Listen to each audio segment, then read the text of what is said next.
Mä olin nähnyt teatteria ennen sitä.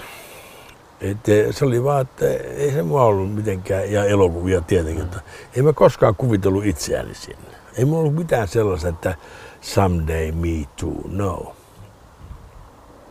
Se oli englantia, mitä mä äsken puhuin. Ja mä yritin someday me too. Jonakin päivänä minä myös. No, ei. Olipa tämä nyt mieleesi. Mulla ei ole mitään siis sellaista, että minä joskus tuolla. Ja me päästiin katsomaan niitä harjoituksia. Jotenkin se tunnelma niin vetosi minun heti alusta saakka, mutta sitten yksi näyttelijä teki semmoisen kohtauksen, semmoisen hetken, että mulla niin räjähti päässä.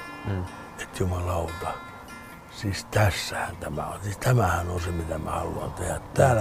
Täällä saa leikkiä. Täällä saa aikuinen ihminen leikkiä.